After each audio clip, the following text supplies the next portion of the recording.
अक्सर हम लोग नए साल के शुरू होते ही नए सपने सजा लेते हैं, नई उम्मीदें जगा लेते हैं अपने जीवन को बेहतर बनाने के लिए।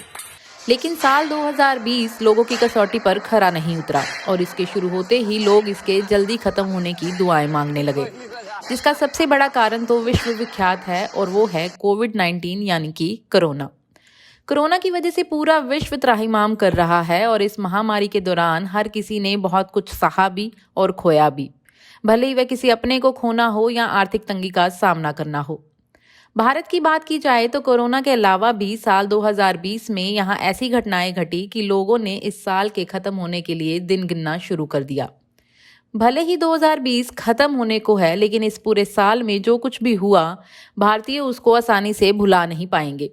तो आइए नजर डालते हैं 2020 की कुछ प्रमुख घटनाओं पर।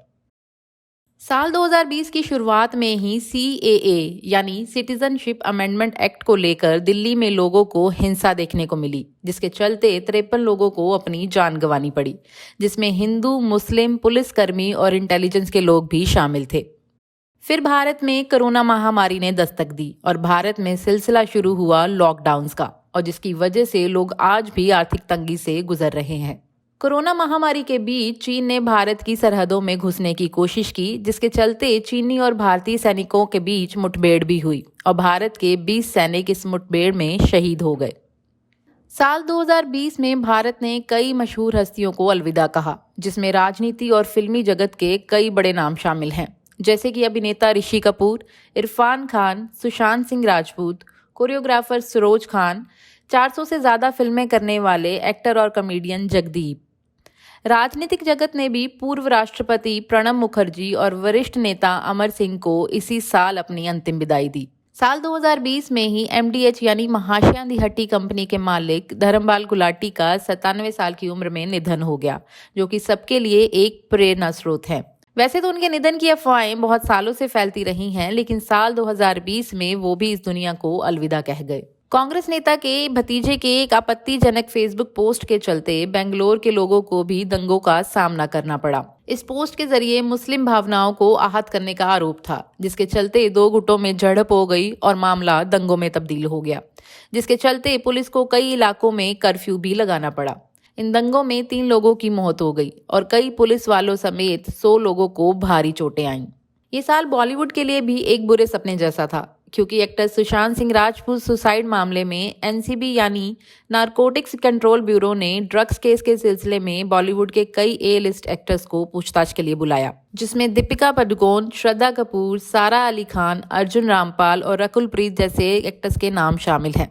कॉमेडियन भारती सिंह और उनके पति हर्ष तो कबूल भी कर चुके हैं कि वह लोग ड्रग्स का सेवन करते हैं, लेकिन ये एक वो काला राज था जो बॉलीवुड हमेशा छुपा कर रखना चाहता था, लेकिन अब वो जग जाहिर हो चुका है।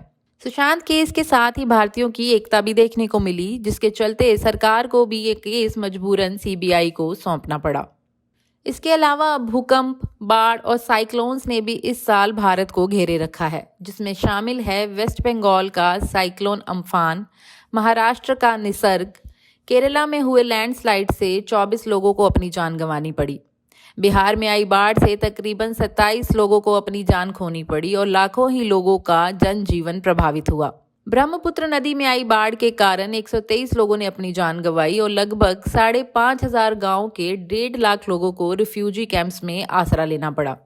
यही नहीं, भारत में अगर भूकंप की बात की जाए तो बड़े छोटे सारे तरह के झटके मिलाकर साल 2020 में भारत में लगभग 350 भूकंप आए हैं, जिनका मैग्नीट्यूड 3 से 6 के बीच में था। इसके अलावा विशाखापट्टनम के LG के एक प्लांट से गैस लीक होने के कारण 13 लोगों को अपनी जान गंवानी पड़ी, तो वहीं असम के बगजान नेचुरल गैस लीक हादसे में 2 लोगों की मौत हुई।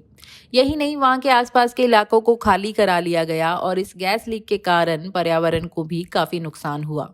ये साल स्टूडेंट्स के लिए भी बहुत खराब रहा है, खास तौर पर कॉम्पिटिटिव एग्जाम्स की तैयारी करने वाले विद्यार्थियों के लिए।